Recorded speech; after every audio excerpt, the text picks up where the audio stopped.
তোমার সত্যবাদী বলে আল কোরআন তোমরা রেখো সারণ না হবে যে মরণ। প্রথম নবী জান্নাতে ছিলেন, সঙ্গিনী হাওয়াকে পেলেন।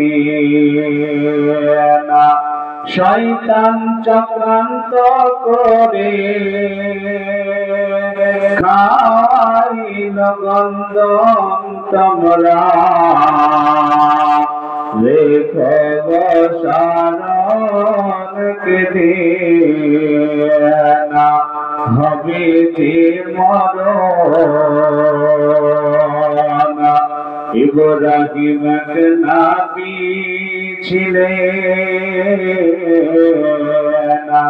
কুরবানির ধার পাইলেন। ইব্রাহিম নবী ছিলেন, কুরবানির ধার পাইলেন। আরাফাত যাবার সময় ধোঁকা দে শয়তান তোমরা রেখো সারণ একদিন হবে যে মরণ।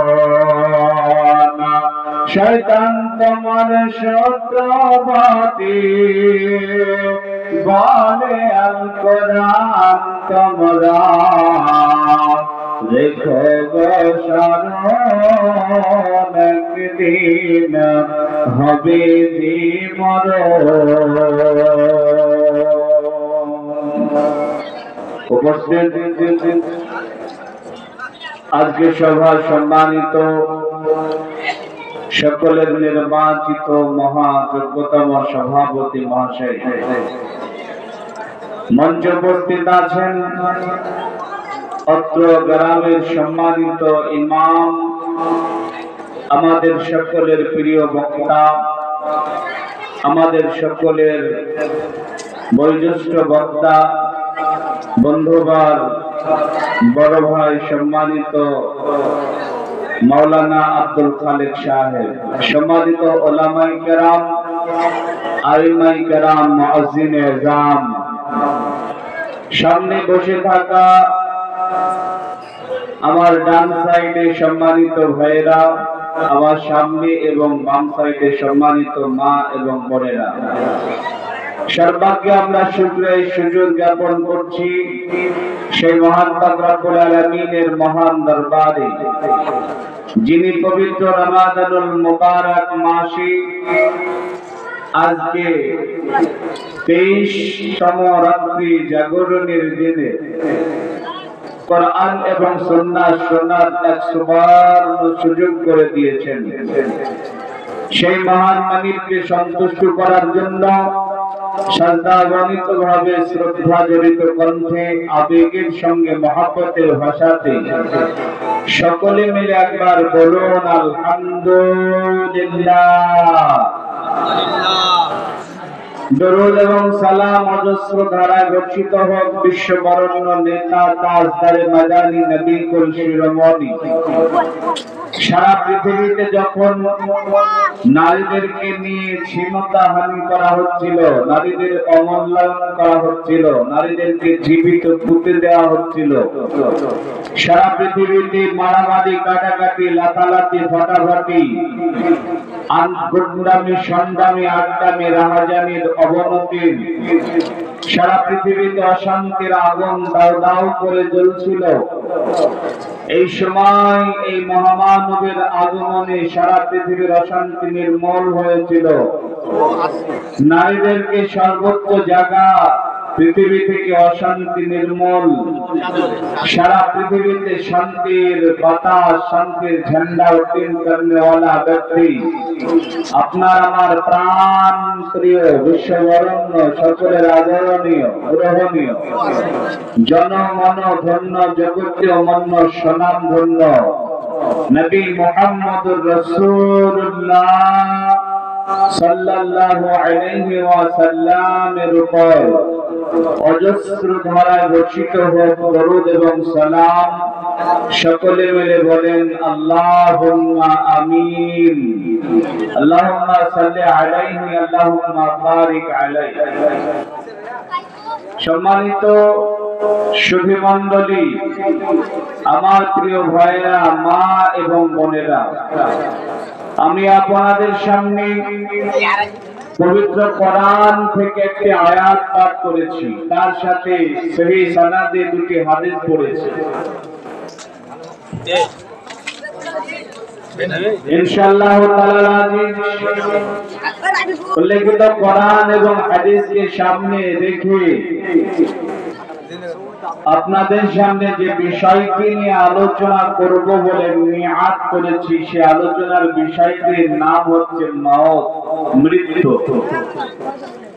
যদিচ রমাদানুল মুবারক মাস চলছে, আমার আগে আপনাদের এলাকার অনেক আলেম ওলামা বক্তা রমাদান সম্বন্ধে আপনাদেরকে সুন্দর সুন্দর কথা বলেছে।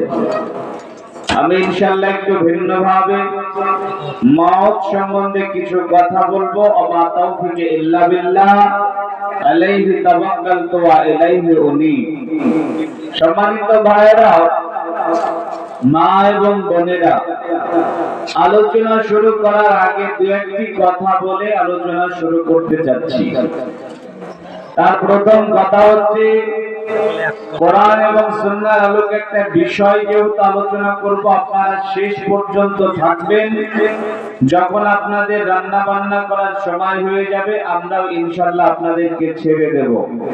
তবে তার আগে আপনারা কেউ চলে যাবেন না, নিজেদের মধ্যে গল্প গুজব করবেন না, এটা আপনাদের কাছে আমার বিনীতভাবে অনুরোধ। আমি রমজানের যেদিন চাঁদ উঠলো, সেই দিনে আমাদের যেটা সিজনাল প্রোগ্রাম থাকে, সেদিনের শেষ প্রোগ্রাম করেছি। এর মধ্যে বাংলাদেশে প্রায় 43টা সভা করেছি এই বছর। আর আমাদের মুর্শিদাবাদ, মালদা, দিনাজপুর এ নিয়ে সব মিলে প্রায় 130-35টা প্রোগ্রাম করেছি। তবে আজকে আপনাদের এই জায়গাতে এসে আমাকে রাত্রি 11:30টার সময় উঠতে হবে এটা বলেছে, কিন্তু আমি একটু বিশ্রাম করছিলাম, আরাম করছিলাম, ঘুমিয়ে গিয়েছিলাম, কেউ ডাকেনি। বিদায় হয়তো 2-5 মিনিট আসতে লেট হয়েছে, যার জন্য আপনাদের কাছে আন্তরিকভাবে দুঃখিত। আপনারা মনোযোগ দিয়ে যারা চলে যাচ্ছিলেন তারা ঘুরে আসবেন এবং আলোচনা শ্রবণ করবেন।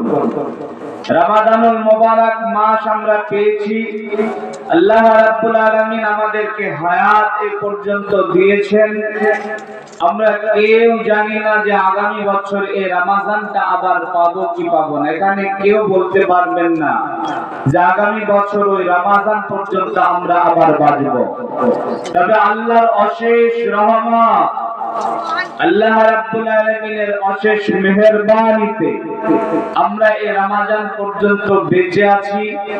আগামীতে আরো যে 7-8টা রমজানের সিয়াম আছে, আমরা জানি না যে এইগুলো ঠিকমতো পালন করতে পারবো নাকি ওপারের ডাকে সাড়া দিয়ে চলে যেতে হবে। যার জন্য যেই রমজানটা আমরা পেয়েছি, আল্লাহ কেন আমাদেরকে রমজান দিলেন? আল্লাহ রাব্বুল আলামিন বলেন, লাআল্লাকুম তাত্তাকুন, বান্দারে আমি তোমাকে রমজানের সিয়াম এই কারণে দিয়েছি যাতে করে তুমি পরহেজগার হতে পারো, পরহেজগারিতা অবলম্বন করতে পারো, মুত্তাকি হতে পারো। যার জন্য আমাদেরকে চেষ্টা করতে হবে যে এই রমজানে আমরা সম্পূর্ণরূপে মুত্তাকি হব। বলেন ইনশাআল্লাহ। মুত্তাকি হলে কি লাভ হবে? আল্লাহ রাব্বুল আলামিন বলেন, ইন্নাল মুত্তাকিনা মাফাজা, যারা মুত্তাকি তারা পরিত্রাণ পেয়ে গেছে। যেমন সাহাবায়ে কেরামদেরকে বিশ্বনবী ডেকে জান্নাতের সার্টিফিকেট দিয়েছেন, খাস করে ডেকে ডেকে ডেকে ডেকে, ঠিক সেই রকম ভাবে জান্নাতের সার্টিফিকেট আল্লাহ দিচ্ছেন আম ভাবে। সারা পৃথিবীর মুত্তাকিদেরকে বলা হচ্ছে ইন্নাল মুত্তাকিনা মাফাজা, যারা মুত্তাকি তারা পরিত্রাণ পেয়ে গেছে, তাদের কোনো টেনশন নেই কবর, হাসর, ফুলসিরাত, জাহান্নাম বলে। যার জন্য আল্লাহর একটা বিশেষ রহমত, আল্লাহর একটা বিশেষ নিয়ামত, আমরা হায়াত পেয়েছি আর রমজান পেয়েছি। আমরা কেউ বলতে পারবো না যে আগামী আবার রমজান পাবো কিনা। আসুন যার জন্য আমরা এই রমজান গুলো সুন্দরভাবে পালন করব এবং আমরা সুন্দরভাবে মুত্তাকি হওয়ার চেষ্টা করব। এখানে আপনারা যারা বসে আছেন, নারী পুরুষ যারা বসে আছেন, সব সময় মনে মনে দোয়া পড়েন, আল্লাহুম্মা ইন্নাকা, বলেন আমার সময়, আল্লাহুম্মা ইন্নাকা আফুউন তুহিব্বুল আফওয়া ফাফু আন্নি। সব সময় এই দোয়াটা মনে মনে পড়েন আর আলোচনা শ্রবণ করেন। আসুন আমার আলোচনার বিষয় মত, এই বিষয়ে আমি আলোচনা করি। তবে তার আগে আপনাদেরকে দুটা জিজ্ঞাসা করব, আপনারা সবাই উত্তর দেওয়ার চেষ্টা করবেন। বলেন তো ভাই, পৃথিবীর মাটিতে আমরা আছি, এমন একটা দিন আসবে যে আমাদের সবাইকে চলে যেতে হবে, হবে না? হবে না? চলে যেতে হবে। এই যে চলে যেতে হবে, এর নাম হচ্ছে মওত। জীববিজ্ঞানের ভাষায় জীবন আছে এমন যৌগ পদার্থের অন্তিম সীমাকে বলা হয় মওত। আমি আমার ভাষা দিয়ে আপনাকে বোঝাই।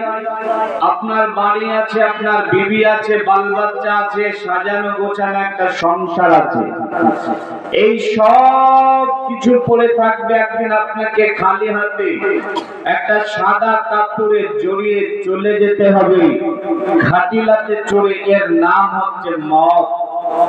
পৃথিবীর মাটিতে কেউ চিরস্থায়ী বাঁচতে আসেনি। যারা পৃথিবীতে আছে তাদেরকে পৃথিবী থেকে বিদায় নিতে হবে।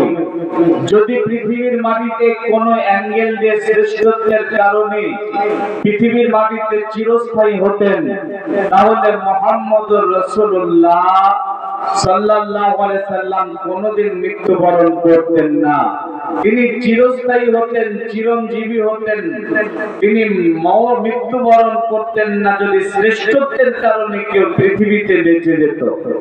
তার কারণ পৃথিবীর মাটিতে যত মানুষ আছে, আসবে, চলে গেছে, এর মধ্যে সর্বশ্রেষ্ঠ মহামানব হচ্ছেন মুহাম্মদুর রাসূলুল্লাহ সাল্লাল্লাহু আলাইহি সাল্লাম। এতে আমাদের কোনো সন্দেহ আছে ভাই? কথা বলেন, আছে? নাই। মুহাম্মদ সাল্লাল্লাহু আলাইহি সাল্লাম সার্বিক দিক দিয়ে সর্বশ্রেষ্ঠ। আজকে পৃথিবীর মাটিতে কিছু নাস্তিক আছে, কিছু মুরতাদ আছে, কিছু কোলাঙ্গার আছে, কিছু পিতামাতার পরিচয়হীন জারদ সন্তান আছে, কিছু নরদামার কীট আছে, যারা মুহাম্মদ সাল্লাল্লাহু আলাইহি সাল্লামকে নিয়ে বাজে কথা বলে। বাংলাদেশের তাসলিমা নাসরিন, আমাদের দেশের নূপুর শর্মা, বাংলাদেশের কিছু বাদামি নাস্তিক, এই তো কিছুদিন আগে বাংলাদেশের এক কুখ্যাত নাস্তিক বাংলাদেশের পতিতালয়ে জন্মগ্রহণ করেছে, রাখাল সাহা, আমার নবীর চরিত্র নিয়ে বাজে মন্তব্য করেছে। বলেন, এদের এই বাজে মন্তব্যতে আমার নবীর কিছু আসে যায়? কথা বলেন, আসে যায়? বোঝার চেষ্টা করবেন। আমি মৌলভী শামীম আকরাম, ডোমকলে আমার বাড়ি। আপনাদের গ্রামে আজকে জলসা করতে এলাম। আমি চলে যাব, আগামীকাল সকাল হতে হতে চলে যাব। আপনাদের এলাকার কোন একটা মানুষ যার কাছে হাদিস জানে না, কোরআন জানে না, নিজের নামটা পর্যন্ত সিগনেচার করতে পারে না বাংলাতে, এইরকম একটা অপদার্থ, এইরকম একটা কমা মানুষ যদি চায়ের দোকানে বলে, আরে মৌলভী শামীম আক্তারকে কে ডেকেছিল, কোরআন হাদিসের কিছু জানে না, বলেন ওর ওই কুটু মন্তব্যতে আমার কিছু আসে যায়? কথা বলেন, যায়? যায় না। ঠিক সেই রকম পৃথিবীর নাস্তিকদের কুটু মন্তব্যতে আমার নবীর কিছু আসে যায় না। আমার নবী ৬৩ বছর পৃথিবীতে বেঁচেছেন, ৬৩ বছরে কোনোদিন কোন মানুষের সঙ্গে মাজাক করে মিথ্যা বলেননি, চুগলখড়ি করেননি, হারাম খাননি, ঝুটা বলেননি।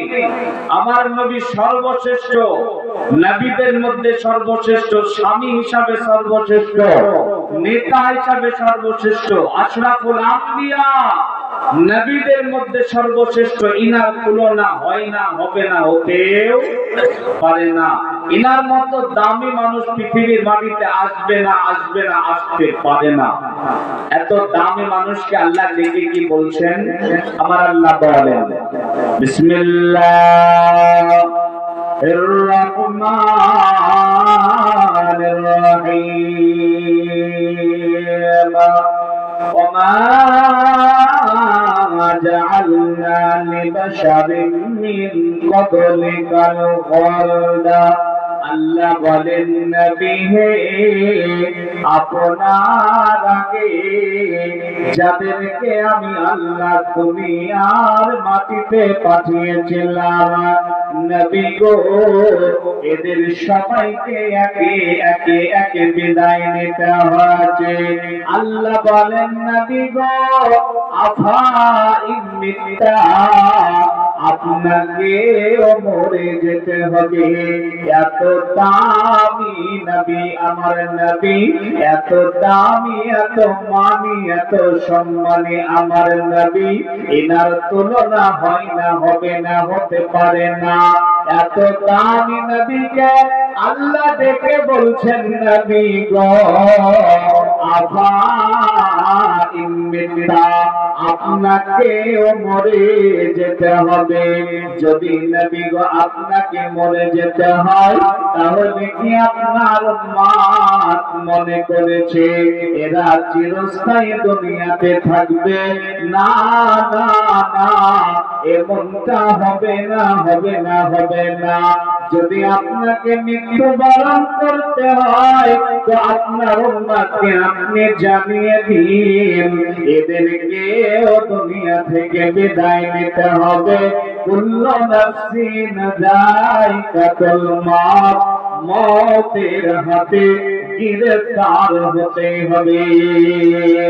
হঠাৎ করে তোমার একদিন এমন হবে, মওতের হাতে তুমি গ্রেফতার হবে। ডাক্তার মশাই সেদিন হয়ে নিরুপায়, কবে তবু ভাই বন্ধু মাতাও পিতায়, শেষ দেখা করে নাও সবে একবার। নারী তুমি গেলে রোগী বাঁচিবে না, আত্মীয় স্বজন যাবে কথা শুনিয়া, হুলস্থল পাকাইবে কাঁদিয়া কাঁদিয়া। চন্দ্র আজরাইল এসেছে সবাই, কবে রে আদম সন্তান ছিল কি আমায়, এখনই তোমায় আমি করাবো কাফন, একা করে অন্ধকারে করাবো শয়ন। এখনই তোমার বংশে ইয়াতীমি বানাবো, বিষয় সম্পত্তি সব অন্যকে দানিব। এখনই গৃহহীন বিধবা যে হবে, পিতা মাতা তোর শোক সাগরে ডুবিবে। সমগ্র জগৎ মিলে করলে উদ্ধার, তবু বড় হাতে তোর নাই নিস্তার। আল্লাহ বলেন বান্দারে, পৃথিবীর মাটিতে এসেছ, এর মানে পৃথিবীতে চিরস্থায়ী থাকবে না, থাকবে না, থাকবে না। মওতের হাতে গ্রেফতার হতে হবে। বন্ধুরে আমার, ডাক্তার হলে মরতে হবে, মাস্টার হলে মরতে হবে, ব্যারিস্টার হলে মরতে হবে, ডিসি হলে মরতে হবে, সাদা হলে মরতে হবে, কালো হলেও মরতে হবে, নারীকে মরতে হবে, পুরুষকে মরতে হবে।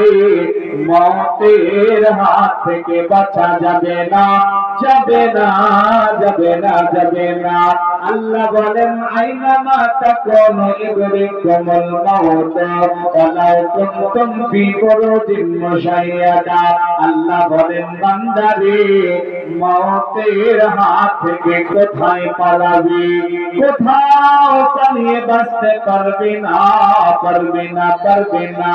যদি সুদৃঢ় প্রাচীরের মধ্যে লুকিয়ে থাকা অথবা সীসা ডালা প্রাচীরের মধ্যে লুকিয়ে থাকা, এরপরেও যখন তোমার সময় হয়ে যাবে মালাকুল মউত লব্বাইক বলে হাজির হবে।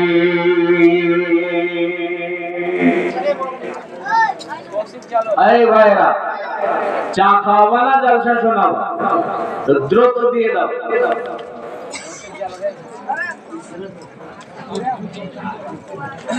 ভাইয়া ধ্যান একই ধ্যান ছিল আপনাদের, আমি দেখছিলাম এই চাটা এসে আপনাদের ধ্যান কেড়ে নিচ্ছে, তারপরেও যেন চা আপনাদের মনোযোগ না কাটে, খেয়াল রাখবেন।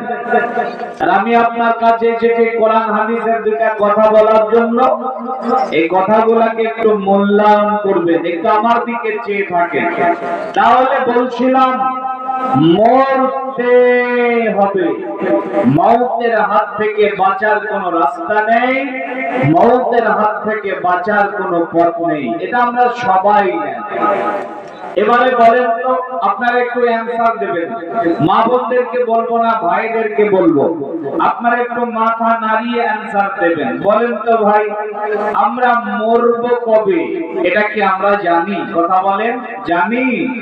আমরা কেউ জানি না, কেউ বলতে পারবো না যে আমরা অমুক দিনে মরব। কিন্তু বড় দুঃখ এবং পরিতাপের বিষয় হলো আমাদের কথাবার্তা, চাল চলন, আচার ব্যবহার, উঠা বসা, চলাফেরা দেখে মনে হয় যে আমরা মরবো কবে এটা আমরা জানি, আমরা মরবো কবে এটা আমরা জেনে গেছি এমনটা মনে হয়। নইলে দেখেন মুরব্বীর বয়স 55 বছর, এখনো পর্যন্ত মসজিদে যায় না, নামাজ পড়ে না। এখানে অনেক মা বোন আছেন যাদের বয়স 35-40 বছর বয়স হয়ে গেছে, এখনো পর্যন্ত নামাজ পড়ে না, মসজিদে যায় না। যদি এদেরকে বলা হয় যে নামাজ পড়ো, তো মসজিদে যাও, তখন বলবে ঠিক আছে, কথা দিলাম আগামী শুক্রবার থেকে নামাজ ধরবো। বলে না, বলে না? কথা বলেন, বলে না, বলে না? বলে। এখানে অনেক মা বোন আছেন পর্দা করে না, বেপর্দায় চলে। যদি বলা হয় একটু পর্দা করে চলেন, তখন বলবে ঠিক বয়স হলে পর্দা করবো, এখনো বয়স হয়নি। বলে না, বলে না? বলে। মুখের দাড়িটাকে রাখতে পারেনি, রোজ দাড়িটাকে কেটে ফেলে দেয়। যখন বলা হয় দাড়িটাকে একটু রেখে দাও, তখন বলে এখন যুবক আছি, ঠিক সময় হলে দাড়িটাকে রাখবো। আমার কথা হলো মুরব্বী, আপনি যে বললেন আগামী শুক্রবার থেকে নামাজ পড়ব, মা বোন আপনাদের যে চিন্তা ভাবনা যে আগামী শুক্রবার থেকে নামাজ পড়ব, অনেক ছেলে আছে এখানে, অনেক যুবক আছে যারা চারিদিককার চুলগুলাকে কাটে আর মধ্যেখানে জুতা